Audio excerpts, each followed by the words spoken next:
Hey everyone, and thanks for tuning in to today's episode. I am a little dusty, having only gotten to bed at around 2 a.m. last night, which is not typical for me in the least, but there was a good reason. I was in Sydney for the What Bitcoin Did event with Peter McCormick, and what an event it was. And I guess the reason why I'm telling you this is because I've heard more and more Bitcoiners uh, tell their journey about how it was really lonely being a Bitcoin in the beginning. You often think differently to people, you can't relate to other people in some ways.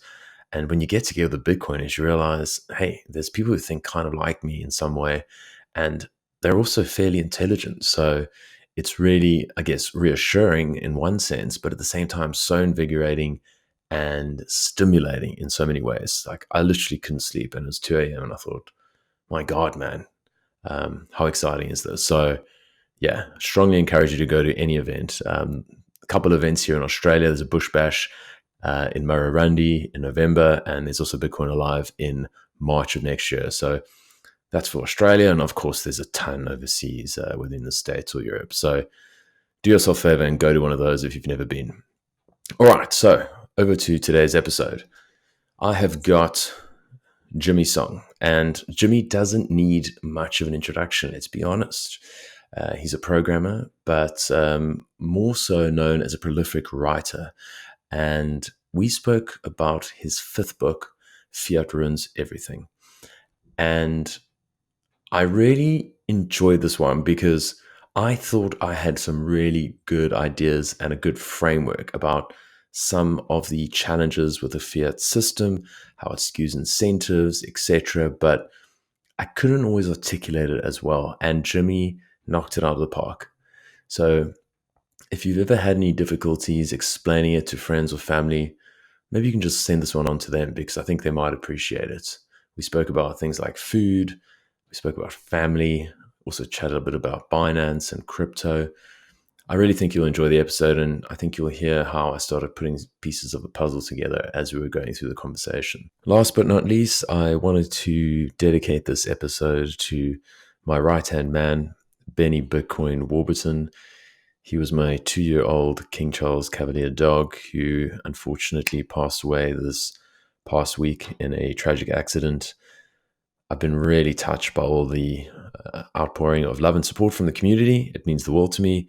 He was like a son, and it's been really devastating, but it's been so amazing to see people reaching out from all around the world. So thank you all. I sincerely appreciate it on behalf of myself and my family. Okay, so that's enough from me. Let's get on with the show. Which one's the best crypto asset? Well, Bitcoin's the best crypto asset. Okay. What's the second best? There is no second best. There is no second best crypto asset. Hello, friends, and welcome to the Why Bitcoin Show. I'm your host, Dale Warburton. It's a weekly podcast on why Bitcoin matters and what makes it completely different to all other cryptocurrencies. If you're interested in Bitcoin and you'd like to distill crypto fact from fiction, you've come to the right place. All right, ladies and gentlemen, I'm very pleased to introduce a man from Austin, Texas, the one and only Jimmy Song. Welcome to the Why Bitcoin Show. Thanks for having me. It's a pleasure. Super. Yeah, Jimmy, I'm a long-time fan. You're an educator, you're a programmer, you've been in the space forever. I think now your book that's soon to be released will be your fifth. I think most people are familiar with you, but if you wouldn't mind just giving us just a high-level sort of 30-second overview as to who you are, just in terms of, for those who might not necessarily be familiar with your work, Jimmy. Yeah, so I'm a programmer by trade, and I've been in the Bitcoin space since 2011 or so.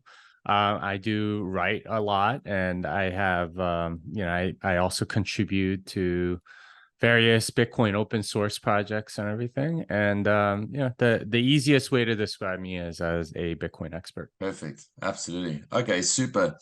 Well, Jimmy, I thought just one of the reasons I wanted to get you on there was I really want to talk about how Fiat ruins everything. That's the title of your new book, and I'm really keen to dive into all the different aspects of our life. There it is.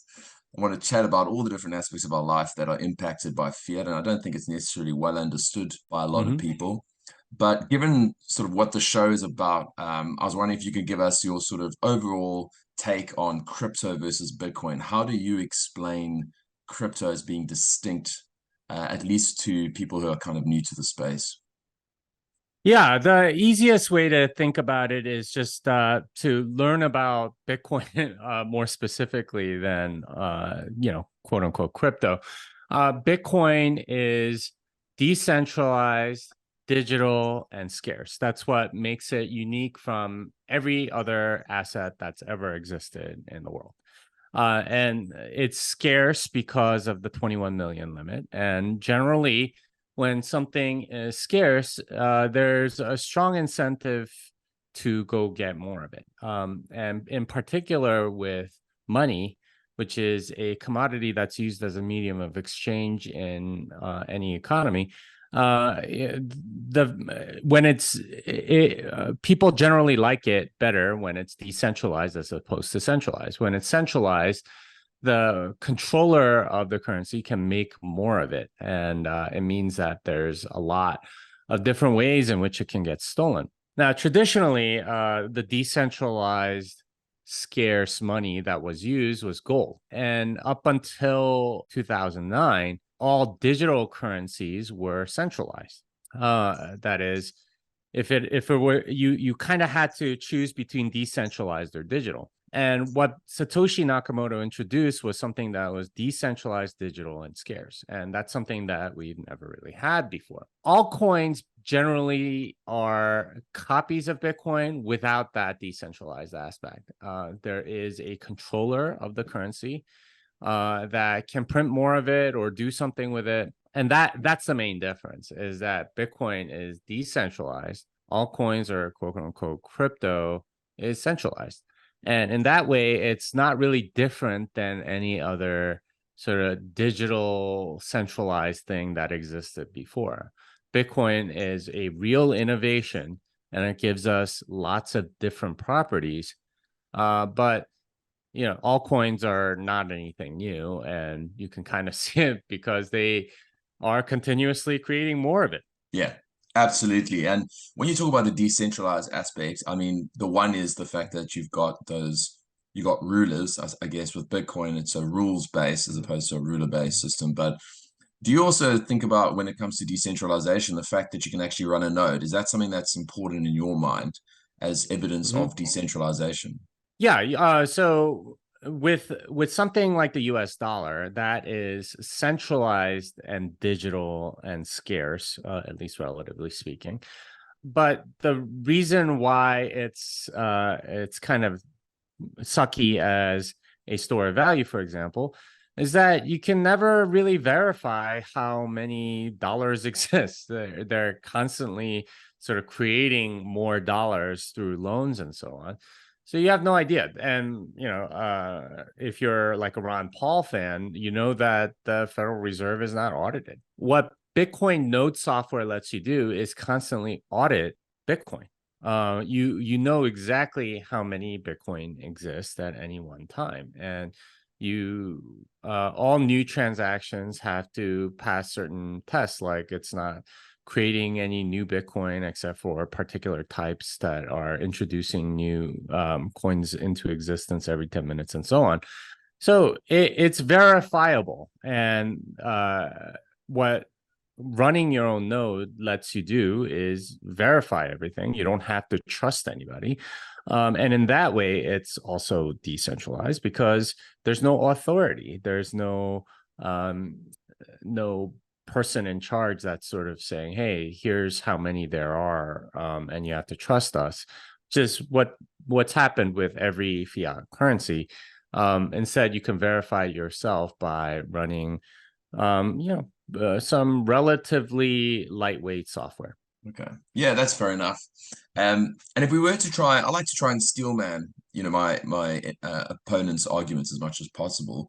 So when I think about these cryptocurrencies, and I think briefly before we started recording, I mentioned, given my background in South Africa, I think I'm always acutely aware of some of the problems in Africa. One of the things they have an issue with is having access to the US dollar, which for, I guess, folks in the US isn't necessarily like, they'll go look at Bitcoin as an investment, but I suppose in parts of Africa, they just want to get their hands on the soundest fiat currency they can. And through things like stable coins, whether it's on Tron or Ethereum, it represents something better than their local fiat currency.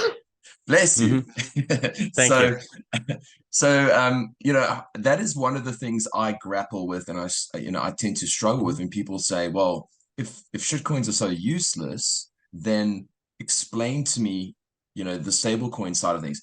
What's your take of that, in terms of stablecoins?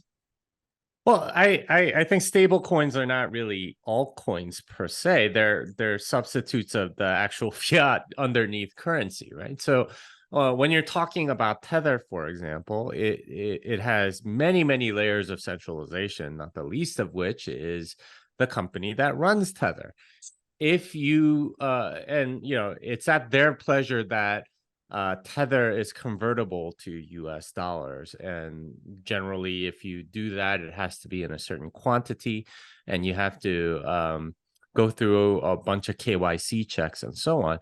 But that's how it works. And really what they're running is kind of a bank, right? Like you have some claims for the dollars that they have in their account, and you are able to redeem them using this thing. Now, the fact that it's traded as a token on these various networks or whatever is just sort of like a convenience. They could just as easily do it using some sort of database on their website. It's that centralized. It really doesn't need to be on any of these things. It's just that's how they chose to deploy it. And in many ways, I think they could do other things like use something like Xiaomi and eCash to give their users privacy or whatever. And in many ways, like the blockchain is the wrong tool for this job. But it is popular because what people want are the underneath things, which is the dollar. And currently, it trades at par because a lot of people trust Tether, the company. But that doesn't necessarily have to be the case. It could get rug pulled at any time for any number of reasons. But that doesn't mean that it's completely useless or something like that. In fact, a lot of people find it useful, just the same way that they find the dollar useful. It's legal tender. It is the world reserve currency. So having something that is convertible to that, of course, can be useful. It'd be like if you had something that was convertible, like a coupon that was convertible for, I don't know, burrito or something like that. Of course, that's useful in the sense that you can convert it to something like that, and maybe it can even trade. But it's not it's not an altcoin in the sense like Ethereum or Cardano or something, which is completely made out of nothing and created as basically a Fiat 2.0 currency. This is more like Fiat 1.0. It's really like the dollar. It's just accounted for through various ledger mechanisms on these other platforms. Yeah. And then on a long enough time horizon, do you think they'll all go to zero against Bitcoin, or do you think there'll just be this like long tail of relatively worthless blockchains? Yeah, I think altcoins generally will go to zero, and I don't think that's an exaggeration. There's already been many that have gone to zero against Bitcoin or even against the dollar. Some of the earliest altcoins to exist from August of 2011, like do you even know what Geistgeld is, or IX coin, or No. or Tenebricks? Like most people have no idea what these are. Yeah, because they died many years ago. And there's many more like that. And every cycle you see the previous generation of altcoins having mostly died. It's maybe a few of them survive or whatever, but a lot of them just go away, right? Even the top, and some of them were in the top 10 at one point. But that's how things are. And that's part of the gambly nature of these things. 100%. Yeah. Yeah. Sort of in summary, I tend to describe all the other cryptocurrencies really as sort of software projects or companies. They can call themselves foundations, but I fundamentally look at them as companies, liquid venture capital tokens, and then you look at Bitcoin, that's actually money. So yeah, let's shift gears now. Let's ditch the crypto stuff. I want to talk now a little bit about Bitcoin now. So you've got this book that's coming out, Fiat Ruins Everything, and I think there it is. And I think at a high level, when I'm trying to describe Bitcoin as solving a lot of the world's problems, and we'll tend to use this sort of Bitcoin fixes this meme. Mhm. We can talk about how sound money creates good incentives, and that can just change all sorts of things in society, from the food we eat to the medicine to politics to corruption. And so at a high level, I do believe and I subscribe to that. What I sometimes struggle to do is articulate that to ordinary Mhm. people. And typically it's in a soundbite. Someone will go like, tell me exactly how they fix this. So I was wondering if Mhm. you could maybe, let's start from the beginning, sort of your overall thesis on Mhm. how fiat ruins things, and then we can dive into some specifics that you find particularly interesting and that the audience might find valuable. Yeah, so the main thesis of the book is that fiat does ruin a lot of things, everything, right? And the reason I say that is because fiat money is basically half of every transaction that's made in the market, right? And the fact that somebody can print essentially an infinite amount of it means that the incentives get skewed all over the place.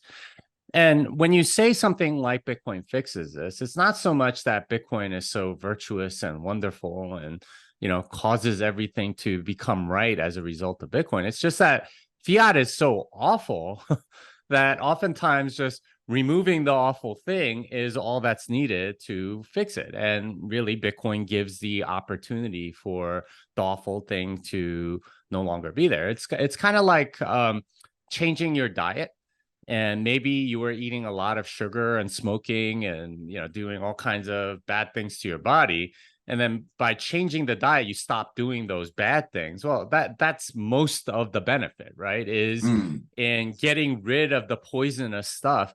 And that's what a lot of things are like in the world right now, is that fiat does ruin quite a bit.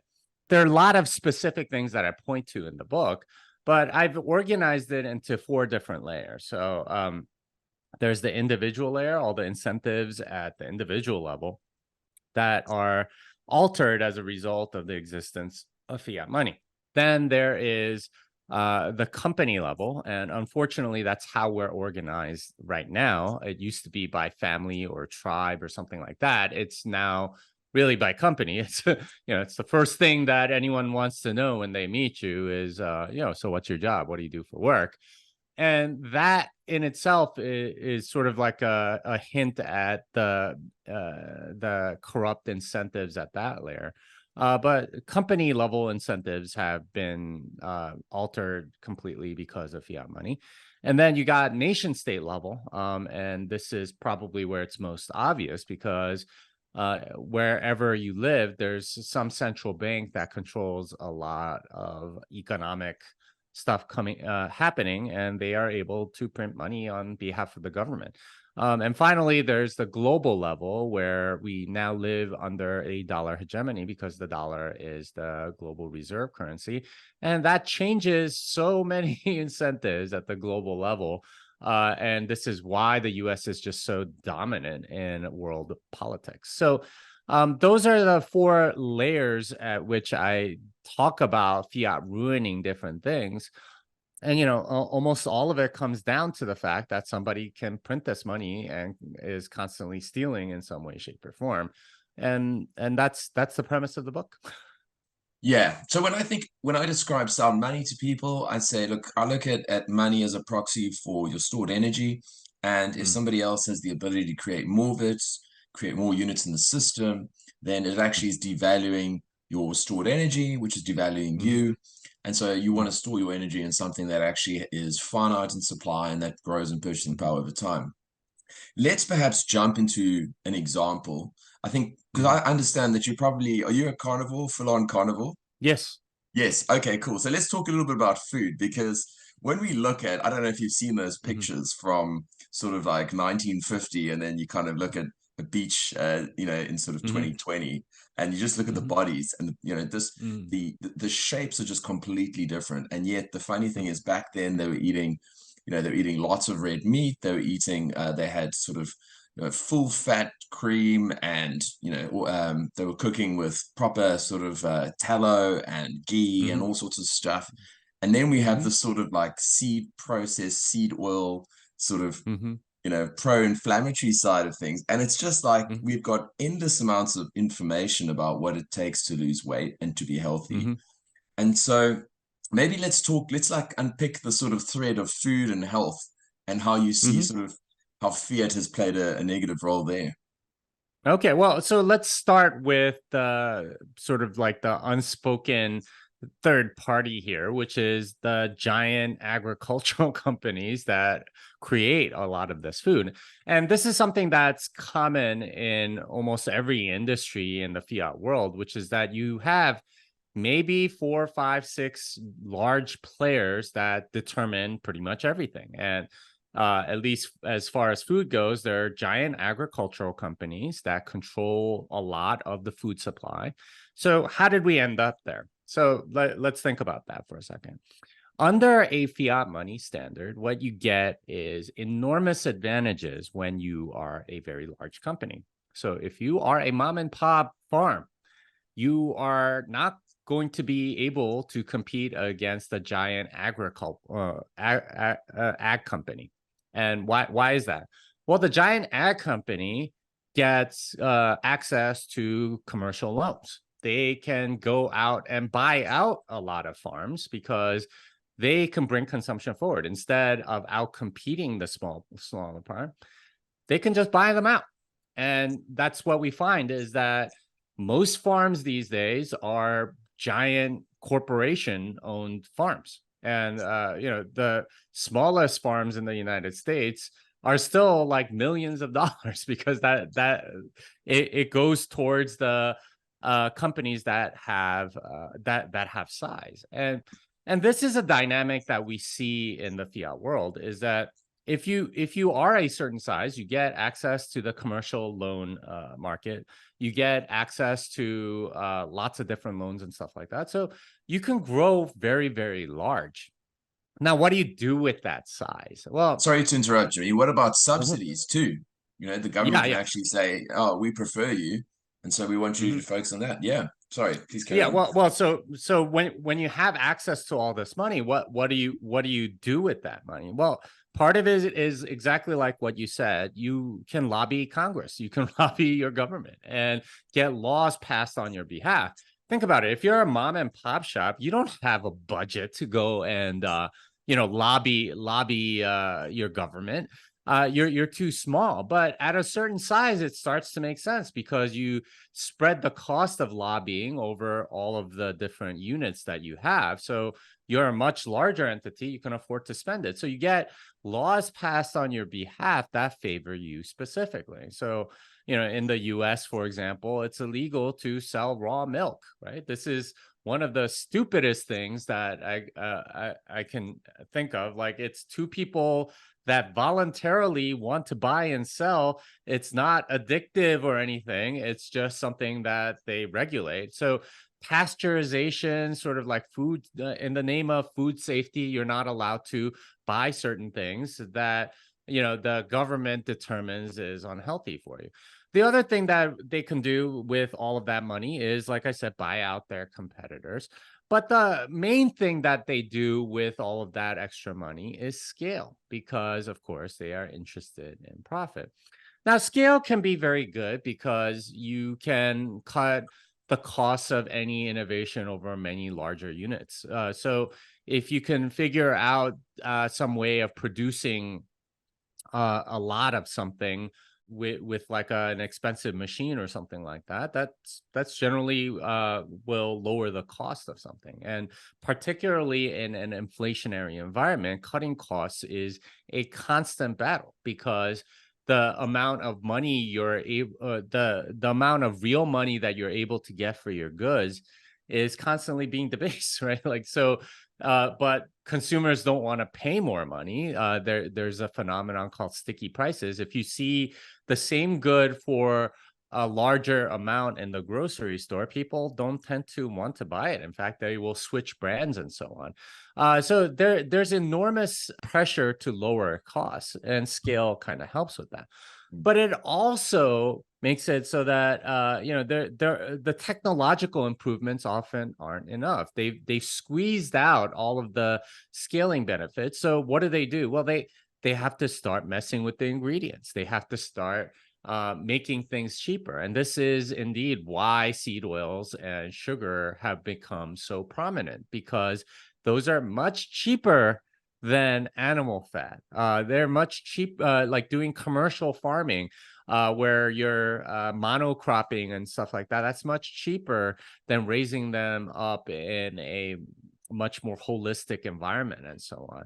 It's much cheaper to do it use like chemicals and things like that to get rid of the bugs that inevitably come out of these things. So the food quality gets debased along with the money because of this pressure to keep the prices down as a large entity.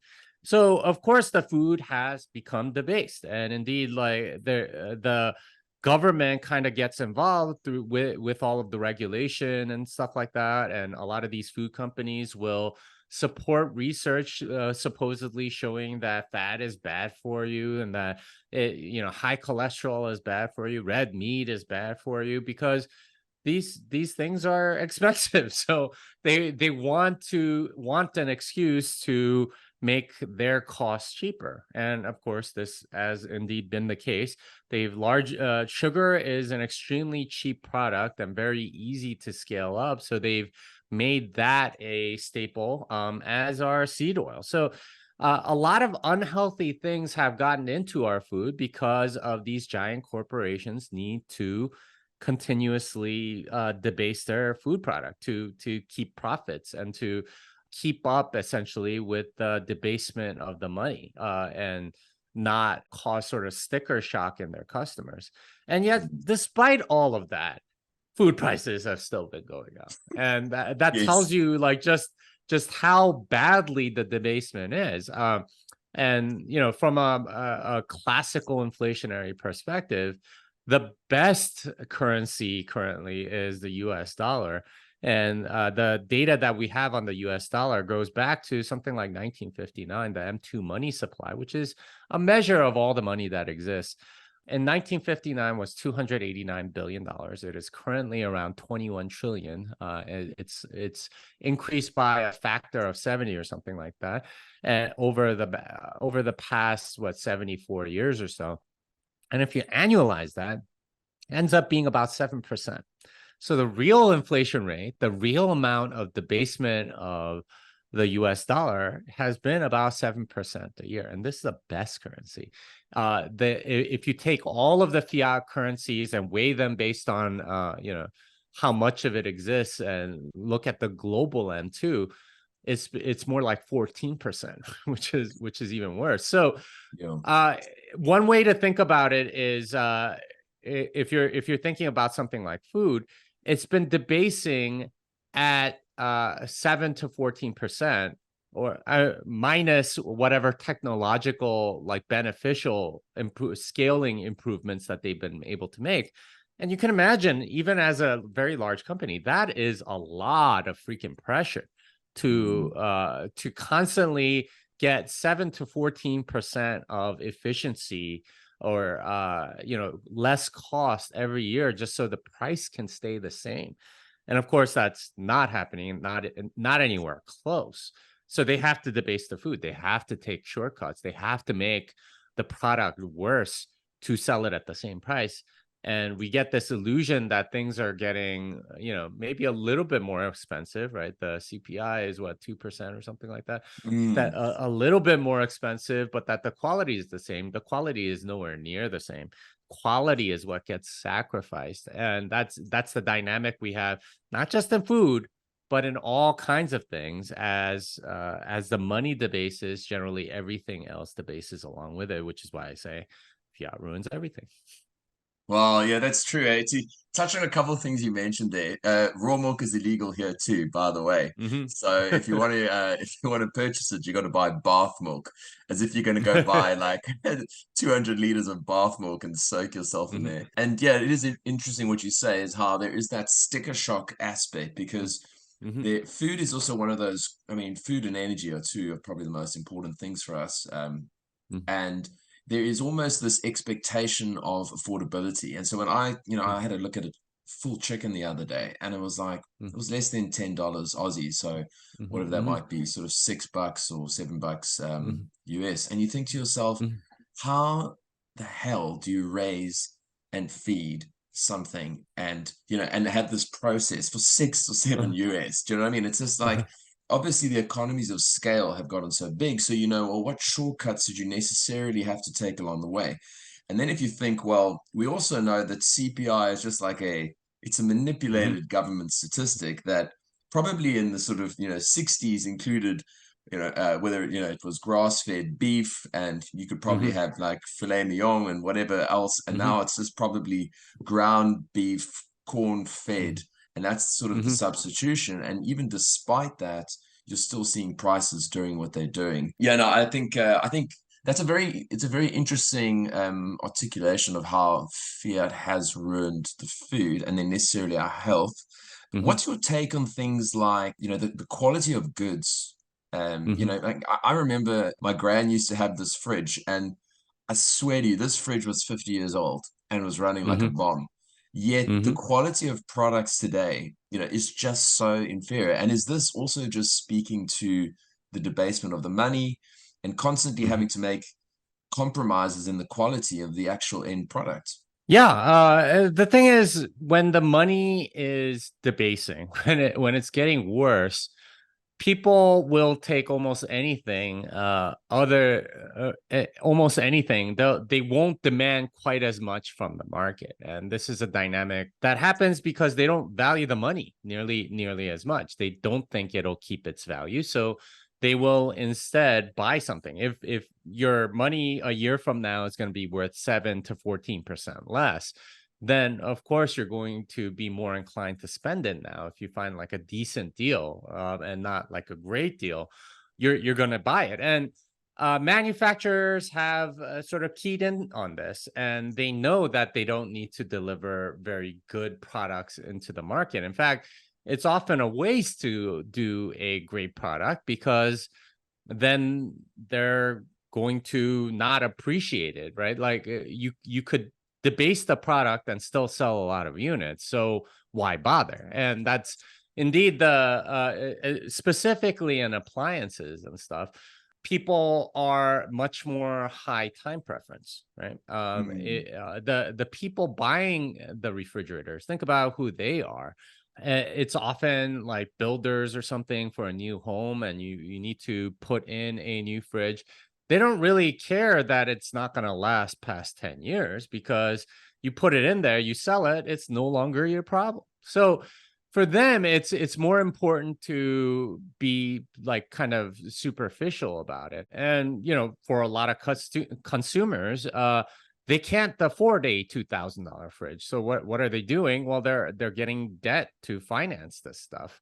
And for them, they're happy to get a fridge at all because they couldn't afford it anyway. It's not savings. They didn't put their blood, sweat, and tears into it yet. Instead, they're bringing consumption forward through debt, and they'll pay it off later through essentially debt slavery. So they're not going to be nearly as discerning because it's not money that they earned or saved or, sweated for yet. So a lot of confluence of factors comes in, but ultimately what it means is that people are much less discerning, much more high time preference. They are willing to just live for now, get something in their house rather than think about what will be the case like many years from now. And there's quite a lot of evidence that like the manufacturers actually think it's beneficial if it kind of stops running after 10 years, because now they can sell more refrigerators. And they take this dynamic into account, And in many ways, the governments actually like it because they're run by Keynesian economists, and that a broken refrigerator means that they have to spend more money, and they like the money sluicing through the economy, and they don't mind that there's capital stock that is depleting as a result. So for many, many reasons, in the fiat economy, you have the quality of goods degrading. You mentioned refrigerators that used to last way longer. Similar thing with the air conditioners. There are air conditioners that still work from the 50s or 60s. You take anything built in the last 20 years, they don't last more than like 8 or 9 years. Like they just don't. They just various regulations, and once again, it's 4 or 5 large manufacturers of this stuff that control everything anyway, and they often collude with each other and get regulations put in about, Freon is bad, so you have to use this other thing, which is going to make the air conditioner worse and make it go in a dumpster in 9 years, and somehow they sell it as something better for the environment, which is completely ridiculous. But these are the lies that they use to justify essentially a lot of waste that goes from poorly made products. Totally.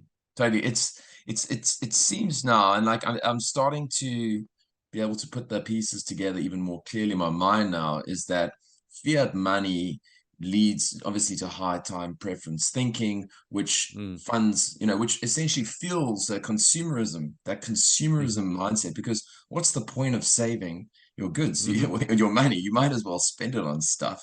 And then you've got a situation where the incentives are such that the actual manufacturers of all these products have an incentive to ensure that in 10 years you replace it. So functional obsolescence is part of the design. It's actually a feature. It's not a bug. They're actually quite happy.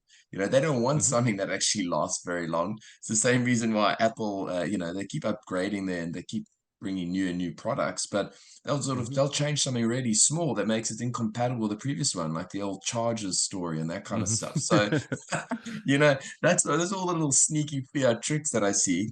I guess the last thread in this particular vein that I'd be interested to unpack, Jimmy, is the family. One thing I've noticed with Bitcoin is, in particular, is a strong emphasis on the family unit, and it's not self-evident to me why that's necessarily the case, but it's just since I've been in the sector for the last 3 years or so, and just having met a lot of Bitcoiners in real life, like everyone cares about family.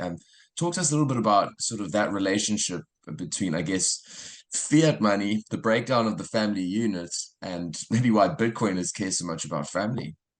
Yeah, so let me just show you my shirt, just so you can see. There we go. Yeah. God, family, country, Bitcoin. Yeah, there you go. And it's one of my favorite t-shirts because it does sort of like show you that Bitcoin is important. But I think there are other things that are more important. The thing about fiat money that I want to touch on first is that it forces you to be obsessed with it because of the properties that it has. So you mentioned that a lot of people are high time preference because dollars or whatever fiat currency that you're using are very poor stores of value. So instead of saving, it induces a lot of consumption, and you get the consumerist sort of materialist mindset that a lot of people have. But under Bitcoin, if you do have a good store of value, what ends up happening is that, well, you don't need all of this stuff now, and that later on you can get something better. It allows for planning. It lowers your time preference. It helps you think about the future a lot more and price the future more highly. A high time preference person, like a junkie or a very high time preference person like that, they couldn't care less what happens tomorrow. But for somebody that has lower time preference, they care much more about what happens tomorrow. So in a sense, as your time preference lowers, you realize, okay, if I'm thinking ahead, like not just even like a year or two, but like decades from now, well, what are the things that are important decades from now? You might be 25 and it's really fun to go to the club, But is that what you want to be doing at like 45 years old? Like, do you really think you're gonna go have fun like drinking stuff at bars and hitting on girls maybe 20 years younger or something like that? No, you'll Probably look not. pathetic. Yeah. Yeah.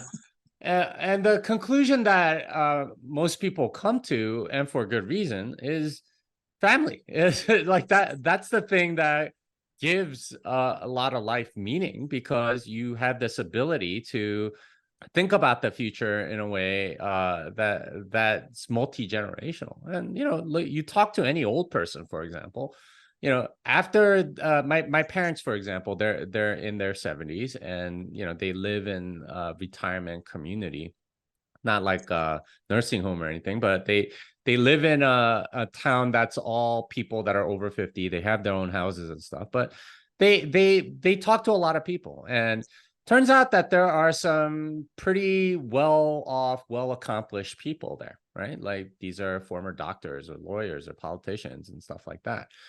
And what they said really struck me, like, like nobody cares about what you did 20 years ago. Like Mm. nobody cares. The only things that anyone cares about in this in this community are, one, their health, which kind of makes sense, Yeah. because if you don't have your health, like what matters, and two, their kids, right? That Mm. their progeny. Those are the only things that people care about, past a certain age, essentially. And if you think about it, like from the ages of 50 to 80, that's like a significant portion of your life. Most people kind of discount that because they're living under sort of a fiat standard where they discount the future so heavily, they don't even think about it. And they think, okay, yeah, I want to go do drugs and play video games all day or whatever, because they're completely discounting the future. But if you start properly valuing the future, one of the conclusions you come to is, I need to have a family. This is what's Mm. ultimately going to be more fulfilling. And this is the conclusion that many Bitcoiners have come to, because their time preference has been sufficiently lowered. They realize that, yeah, I'm not going to be doing the same things that I'm doing now 20 years from now. What's going to make my life meaningful 20 years from now? What are the things that I really want to accomplish in this world? And they get after it. Now, not everyone like goes and starts a family. There are other Yeah. people that get devoted to other things. But generally, this is, kind of biologically what every single one of your ancestors did, because you're there, right? Like the fact that you exist tells you that every one of your ancestors at least had this as a pretty big priority in their life. Mm. And where, that's not a surprise. So how do you do that? Well, I guess you can go the artificial insemination route, or surrogate pregnancy or something like that. But generally what people want is a traditional family, because that's the context in which it makes the most sense to raise children, because that's what you're going to be producing. So Mm. that to me is why people are so focused on a family. And there's a lot of good things that come out of that, because as I said before, in describing the company level, this is how we get organized in a fiat system. But if you think about these large corporations and stuff, they couldn't care less about you, right? They do not care about you at all. Of course But not. the traditional sort of grouping that we had, your tribe, your family, your clan, whatever you want to call it, those people cared about you, and Mm. that's what made life so much more meaningful. So I think what this focus on family leads to is more of a dependency on the people that you already trust, the family members and the bonds that you have with them. Too many people in a fiat world are willing to just sort of completely let go of their family bonds. I'm sure you know a lot of people, Yes, they don't ever absolutely. mention their family, right? They don't ever be why? Because they can depend on the state, they can depend on their company or whatever from a financial perspective. Now, emotionally, it may not be so much like that. But people are willing to ditch it in large part because of the existence of fiat money, because of the existence of all the various safety nets and stuff like that, that Mm. are sort of provided by governments, where you have stuff like welfare and free healthcare and stuff like that. That was never the case historically. You had to depend on your family, and you maybe you had a relative that was a doctor or something like that, and if you Yeah, couldn't afford a doctor on your own, well, they would help you out. And if you were out of a job, they would help find you something or maybe even hire you, right? That was how the safety nets were. Family was your safety net. yeah, But instead, family has been de-emphasized by fiat money. And really, when you remove a lot of the fiat money things from your life, you realize, okay, I need something like a family. And that's where people go towards. And you mentioned that a lot of people are very into their family, but they're also into having a lot of kids, and yeah. it starts making sense once you realize that in a close-knit in any kind of family, each additional person is an asset and not a liability. Under fiat money, children are liabilities, another mouth to feed. And you You hear have to give parents of say that. yourself. Yeah. Yeah, Well, so why? Because the state provides everything for you. So you providing something to someone else is almost like a foreign concept to a lot of narcissistic, solipsistic people. But in a traditional family, if you without this giant state, that's sort of providing a lot of these artificial safety nets for you, well, each person brings skills and things like that, right? mm, I know for myself, like my sister's a lawyer. I call her up when I have like lawyer questions, right? How convenient is that? You don't have to go pay somebody, and who knows what the quality of their advice is going to be. I know my sister cares for me, so if I call her up and ask for advice, that's going to be genuine good advice. And imagine having a doctor in your family, or somebody that knows about cars, or am I getting screwed by this mechanic, or yeah, like I want to get some plumbing work done in my house, is this guy screwing me? Every person is an asset in a family, and that's why people had so many children. But under fiat money, they've become liability, so people are having less, and this is part of why you're seeing like lowering birth rates all over the world. mm, But when you value family properly, and you don't have all of these fiat weird incentives that come into play at sort of that group level, then you start valuing family a lot more. It's once again kind of like cutting out sugar. When you cut out all of these government safety nets and whatever, you properly value the thing that every other ancestor that you've ever had valued properly, which is family. and yeah. and I think that's where Bitcoiners are coming from. Wow. Yeah. There's so many things you were touching on there that was just like resonating with me big time because Mhm. I first migrated to Australia in 2018, and we spent the first couple of years just living our best life, going to wineries and dinners and just living the dream, and we came across Bitcoin in 2020, sort of the heights of the pandemic madness. And I don't know what it was about it, but something triggered soon thereafter this sort of Mhm. urge to create a family. And we had never, Mhm. it was something that I just kept on going, yeah, yeah, one of these days, maybe. And then, I just eventually was like, said to my wife, yeah, like, I definitely want to give this a whirl. And then it's like, no, I don't just want one kid, I want two. I don't know where it's come from. And it's sort of Mhm. like maybe it is that sort of looking into the future now and going, Mhm. yeah, what really matters? It's like the friends Mhm. and family and the community that I've got. And I Mhm. had such an interesting chat last week, actually, my previous episode with Peter Dunworth, where we were Mhm. just talking about, the amount of people who are dependent on the state. how the state has grown from Mm. a small entity that was there to protect private property and potentially just protect the boundaries of the nation or whatever the territory, and maybe a little bit of infrastructure, and then suddenly it's like, okay, well, we'll also do healthcare, and we'll Hmm. also do education, and we'll do social security, and well, and then you could just see all the layers and layers of Hmm. bureaucracy, and you think to yourself, there's so much, there's so little sort of personal responsibility tied up in that system. There's so Hmm. much delegation to the state and to a third party. It's just amazing when I look at just the ethos of Bitcoin, and the people in it, very much centered around personal responsibility and communities. And it's like, you were speaking about, yeah, you've got a sister you can talk to about legal stuff. I feel like, with Bitcoiners, like if I've got a Bitcoin who knows cars, I'll talk to him.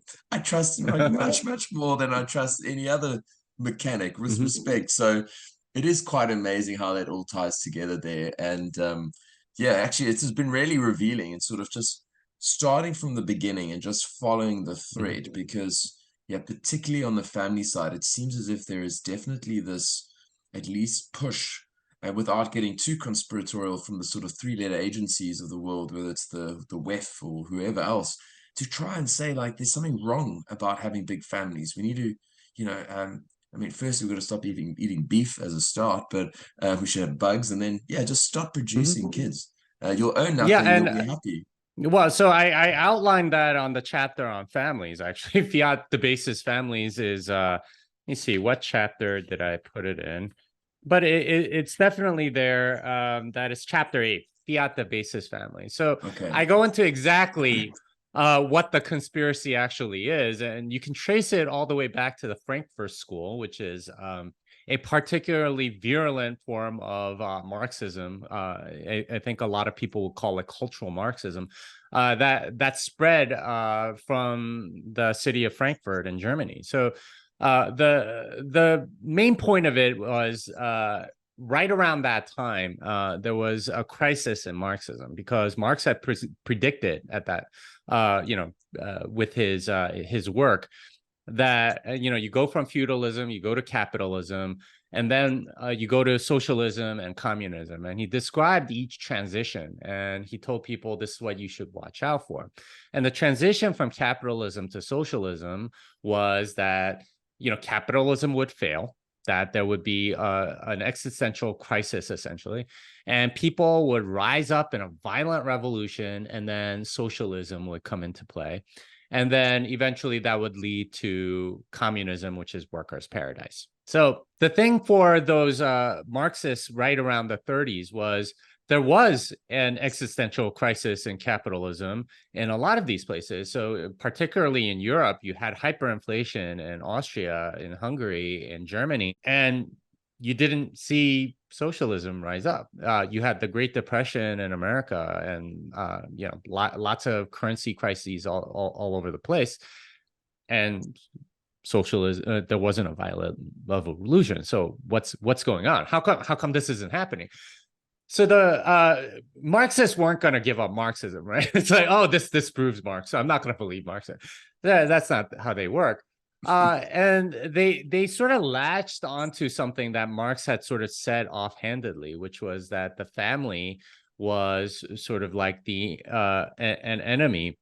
And they took a lot of the writings of Freud and determined that people had a false consciousness, right? They were too loyal to their family to participate in this violent revolution. And this is what they call critical theory. This is the ancestor of critical race theory, queer theory. A lot of the stuff that we now discuss, like sort of leftist politics. The identity But more important, politics. yeah. Yeah. So, but more importantly, the main sort of claim of the Frankfurt School was that instead of this violent revolution or the class consciousness that would develop in people naturally, you had to train them into it because they were too connected to their family. So in order for people to wake up to their class consciousness, right, to recognize their oppression and rise up in a violent revolution, they needed to be awakened to the oppression of their family. So Mm. this is where a lot of the language still exists today. This is what being woke means, right? It's being awakened to your oppression, right? The idea of woke versus non-woke. Well, original now it means kind of like a parody of that, or like as a denigrating thing. Yeah. But this was something that was meant as a way to identify people that had freed themselves from sort of the mental bonds of family and could now finally participate in this violent revolution because they were class conscious. They were recognizing that they were part of the oppressed class. So they systematically, from that point on, worked towards the dissolution of the family bonds. And this was a big part of neo-Marx, or the cultural Marxism that was created from that Frankfurt School, and that penetrated academia, that penetrated the media, that penetrated government in many ways. And the policies that you're saying about, like, well, it seems like it's all sort of like debasing the family. It is. It very much is. And it was the explicit goal of the Frankfurt School and all of the people on the radical left that subscribe to that. And I trace it in this book. I describe all of what I'm saying, in that chapter. So it's not a coincidence. It's something that was very, very deliberately planned. And in a lot of socialist and communist countries, this was explicitly sort of like endorsed. So, for example, in Soviet Russia, like they tried to make it so that you didn't have any explicit families, even like sexual morality, especially early on in the communist era.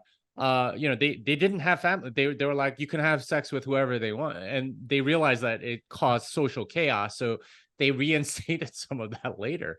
Okay.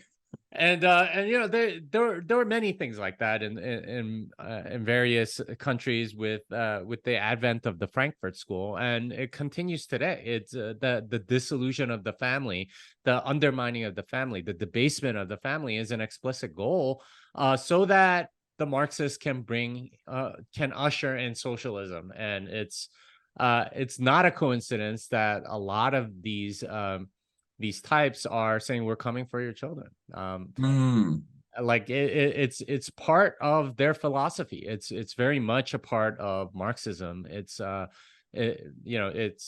Which has unfortunately taken over the mind of way too many people. Yeah, absolutely. It's what's so funny is, I mean, I look forward to reading that chapter, because I spent, probably prior to Bitcoin, I did about 2 years where I described myself as being wrapped up in cultural warfare, even though I'm not from the US, but I was really sort of keyed into what was going on there. And it was very much the situation where I felt like I was a classically trained. I mean, I call myself a classical liberal, in the sense that, I believe in the supremacy of the individual. I don't think like in a collective sense. And when I was like, I didn't leave the left. The left left me. They just went off the cliff. They went crazy. Like I feel like I'm thinking quite straight here. And you sort of point to all these things, and when you say to someone, by the way, there's been this concerted effort for sort of 40, 50 years to try and break up the family, because 100 years, 100 years. Well, there we go, 100 years. People will say to you, like, that sounds like a conspiracy, but you can actually trace these things back. And then, when you talk about things like, when one talks about the World Economic Forum, and you can go like, you talk about, and, they've got some, like evil agenda, again, you sound a bit crazy, but then you see videos of Klaus Schwab bragging about how he's penetrated all these cabinets. We've got Merkel in Germany, we've got Trudeau in Canada, and you think to yourself, like, it's like these conspiracies are in plain sight, and the evidence is obvious. So yeah, I really look forward to reading your book there, Jimmy. It sounds like there's so many different aspects. I'm conscious of your time, and I just wanted to I wanted to touch on something that's fairly topical, and perhaps you Mm, have a little bit of insight. We obviously saw with FTX the whole thing unraveling, partially due to their degeneracy, but also partially because they had their own sort of FTT token. Now, I've been sort of ringing the alarm bells on Binance for a long time, mm, and they obviously got their BNB token. I tend to think CZ is probably less degenerate and maybe a bit smarter than SBF, and so I think mhm. it's a far bigger sort of edifice to crack. I think it'll fall down eventually, but I think it's going to take a lot longer. What is your take? What's your perspective? Because it seems to me that it feels like there's something brewing that in the next sort of 12 to 24 months could be pretty Mm. catastrophic. Yeah, so much like FTX, Binance has their own token, BNB, and it's actually in the top 10. And the reason why it has such a large market cap is that CZ has been playing this game with new token listings. So anytime anyone wants to list the token on his on Binance, which tends to be a massive price pumping event, he says, well, in order to do that, you have to first of all pay some sort of listing fee, but also hold a significant amount of BNB tokens, right? He created sort of like this artificial demand for BNB tokens, and I'm sure there's some justification, but the reason why the BNB token has such a high market cap is because all of these altcoins that are listing on Binance are forced to buy them. That's why, Interesting. right? Okay, so that's the core demand.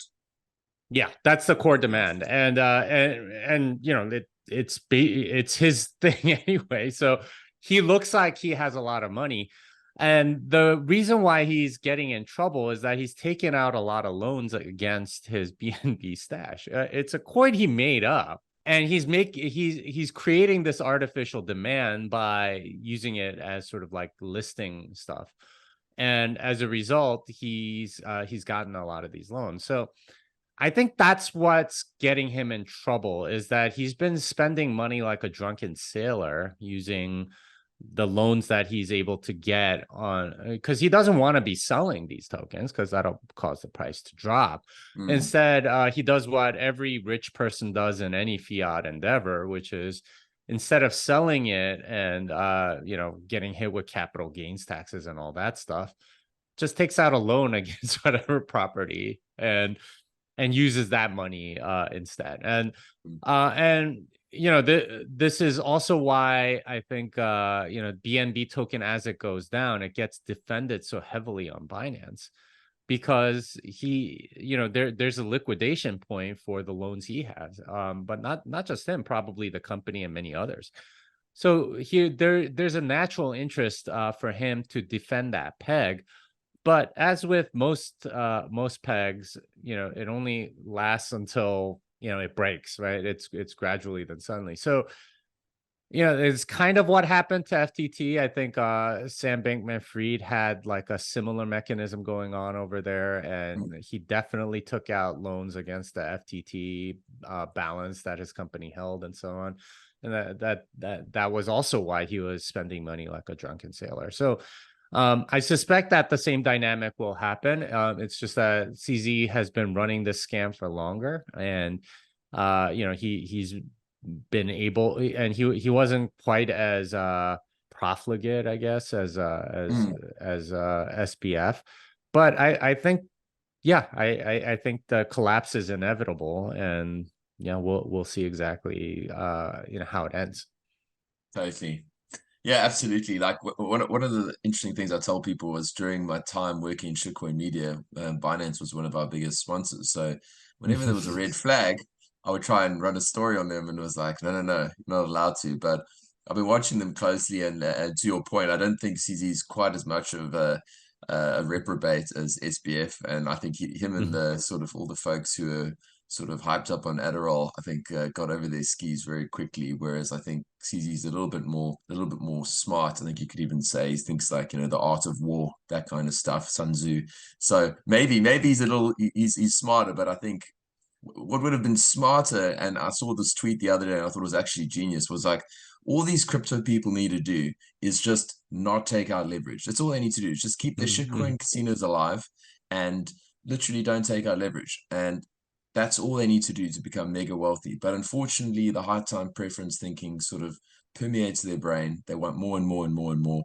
And yeah, to your point, like, if you're going to be leveraging up against something you've created of thin air, eventually speculators are going to be coming after you. And yeah, I do look forward to that day, but I do know overall it's going to be a bit of a bloodbath for Bitcoin that day too. But I guess we don't really care what happens in the short term. In a sense, you can't blame them because this is how things work in the fiat world. You get to a certain size, you get access to loans, and you grow and grow and grow. And you have to be one of the 3 or 4 winners in your segment, or you die. This is the nature of a lot of fiat companies, is that you need loans to survive, you need leverage to survive, and you need to get to a certain size. So he played that game exactly. And Binance is one of the biggest exchanges in the world for that reason, because he used those loans to grow his company, and he used the mechanics of fiat essentially to take advantage, and he created essentially the biggest exchange in the world. But it was always built on sand, just as most fiat companies are. And this is the problem. It's not just Binance. I argue in the book that companies don't make that much profit anymore. And the reason is, if you are a company that makes, pretty nice margins, here's what happens. There's a private, there's usually some sort of hedge fund or, some large fund of some kind. And they will do what's called a leverage buyout. They will buy your company. And of course, like, that's very tempting. You don't have to work anymore and you get full value for whatever company that you have. So the owners oftentimes will take that deal. Okay. So say you had like 30% margins on whatever you were making. It's a very profitable company. Well, they do a leverage buyout. What does that mean? They take out loans and they have to pay interest on those loans. And they put it on the company's balance sheet. So instead of a 30% margin, now it's maybe like a 15% margin, because the other 15% now go towards servicing the debt. So suddenly what used to be very profitable is now only moderately profitable. And guess what? You get some sort of disruption, something happens in the supply chain or something like that. Suddenly you're now down to 5%. And okay, what do we do now? Well, you find another company looks at the numbers and says, okay, well, 15%, all things considered. All right, they do another leverage buyout, right? And put even more debt on the company balance sheet and end up with like a 5%, profit. Still profitable. So they're like, okay, this will still make us money. Unfortunately, that makes them extremely fragile. So what used to be a 30% cushion on your profit margin, now you're subject to all kinds of supply chain disruptions, all sorts of different disruptions of any kind, right? Like it could be political, it could be regulation related, it could be taxes, whatever.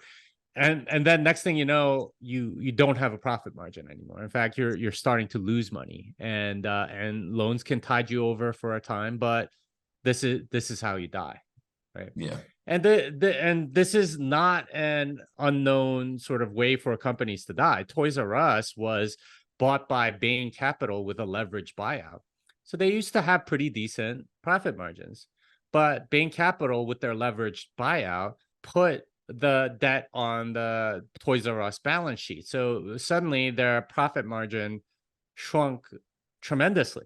And they could no longer really operate profitably because they had this giant debt hanging over their head. And of course they went bankrupt. So this is the problem with all of these fiat games is, we laugh at Binance and say, how could they do something so stupid? This is just how it's done in the fiat world. This is completely normal to sort of expand at all costs while taking on oodles and oodles of debt. This is bringing consumption forward, right? Like traditionally, what you had to do to expand was to save off of your profits and then reinvest into your business and grow that way organically. Instead, you have this giant debt facility that you have access to, and essentially you're in debt. You're enslaved to the bankers as a company. And that's what most of these companies are at this point. It's Yeah. kind of sad, but that's how it is. Yeah, to your point of Binance just responding to the incentives, I think I often point to an example here of the real estate market in Australia, widely known as one of the most overblown and overheated, but the government will do everything in its power to ensure that the bubble doesn't pop. We saw during COVID, the market ran hot, up about 45%, at least where I live in Brisbane. Now, what happens if you were the poor schmuck who thought that what your gran had said was smart? Don't live beyond your means, save as much as you can, and eventually you'll be able to put down enough of a deposit. What actually made sense between sort of 2019 and 2022, let's say, was put down a 5% deposit at 2% finance, because you've automatically seen a 40% uplift in capital values, and you did nothing. You did nothing. The poor schmuck who saved, diligent, that person is now even further behind the curve, and eventually will have to bite the bullet and take debt. And that's just the way it is. So the incentives are all aligned for you to play the game of just taking on debt, because otherwise you'll just never get ahead. So yeah, I haven't actually thought about it in that sense, with CZ doing what he's basically just is totally predictable and expected within the fiat system. Jimmy, last question before we roll today. We're sort of in the I saw something today where it said, like, this is the longest bear market we've ever had. And I mean, it's my first, I don't know to what extent that's accurate, but it said something like we're sitting at like, say, 500 days or so compared to just some of the historical data. And look, I think from my perspective, it's my first serious bear market. And luckily I've done all the work. I've got a lot of conviction, and it's an opportunity to stack sats. That's the way I'm looking at it. But I think in terms of bringing on mass adoption, the average retail investor, what are some of the bullish signals you're looking at the moment that would give the average person sort of sufficient incentive to perhaps start doing some work now while it's relatively affordable compared to where it could be in sort of 12, 18 months or wherever it goes? Yeah, so this is completely normal from a historical perspective. This is the down part of the cycle. Typically, the nadir is about somewhere between 6 and 12 months before the halving. We're going to have the halving. That supply shock generally takes a while to percolate through the market. So 6 to 12 months after the halving is usually when the bull market is. So I would prepare for that. Historically, that's been the case, and there is some reasonable explanation for why that is, because there is a supply shock. There isn't as many new Bitcoins coming online after the halving, but that takes some time for it to percolate through the market in terms of supply and so on. Now, there's obviously a lot of noise on a day-to-day basis because there's a lot of speculators and so on. But over the long term, you know what's happening. The supply is more or less fixed, and the new ones coming online are reducing. But demand tends to go up. So any uptick in demand after the halving is going to be supercharged as there's less new Bitcoin coming on the market to fill that demand. So you're going to see more of an uptick. So it's a hard money, and this is what scarce assets. This is how they behave. It goes up, it goes down, and that's just kind of how it is. I would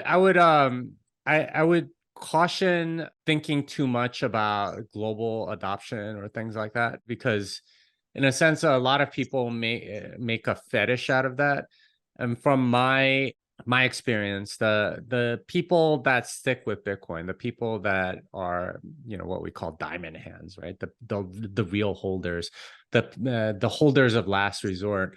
They're the ones that are actually convicted on this stuff because they really know it thoroughly, and it takes typically years of study to get to that point. And You have some extraordinary people that got there in like 6 months. I could think of two right now, Russell Kung and Michael Saylor. But vast majority of people, they dabble in altcoins, whatever, and maybe they read the Bitcoin standard eventually and think about it, and it takes a lot of time, and you're not going to get a bunch of people to understand Bitcoin because you gave them a little bit of Bitcoin, right? Like that's not how it works. So I would just encourage you to keep trying to orange pill people by having these conversations and talking about the long road, because in a sense the altcoin stuff is completely a trap, and it's very easy to get bogged down in that and think that that's all there is. And unfortunately, many people don't make it out of there. But once you get to Bitcoin and you really understand it, that's where new holders are made, and that's what we should be focused on, and not sort of like retail and the people that are just going to speculate and get in and get out in like 3 months or something like that. At the end of the day, that's all noise. The people that matter are the long-term holders. Amen. Awesome. Jimmy, it's been an absolute privilege and a pleasure to chat to you. I really appreciate your time. Won't you please tell folks where they can find you, where they can get hold of your book?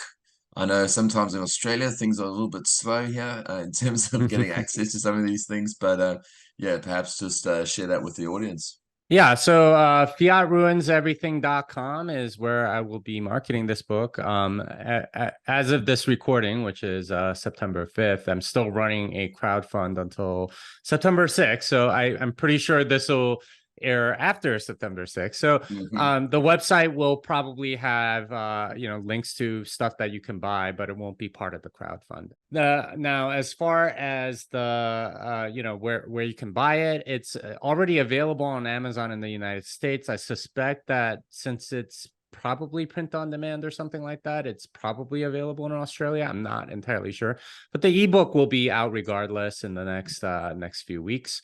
And at that point, you'll be able to at least download it and read it. And, maybe I can see some of you at a conference or something and sign a book for you. So there you go. Perfect. Awesome. Jimmy, thanks so much. Appreciate you, man. And have an awesome one. Thank you. Cheers. Thanks for listening to today's episode. I hope you enjoyed the conversation and that you got some value out of it. Either way, hit me up on Twitter and let me know what you think. My handle is Dale21M. If you've got any suggestions as to people you think I should be talking to or topics I should address too, I would love that sort of feedback. Otherwise, if you want to support the show, there's a couple different ways you can do that. The first is just to share it amongst your friends and family. The more that people hear the message that Bitcoin and crypto are not the same thing, the better.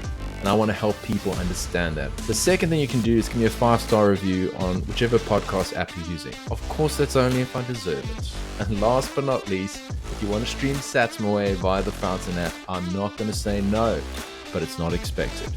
Thank you so much for your support thus far. It means the world to me. I appreciate the hell out of you, and the best is yet to come. Much love, friends. I'll see you on the other side.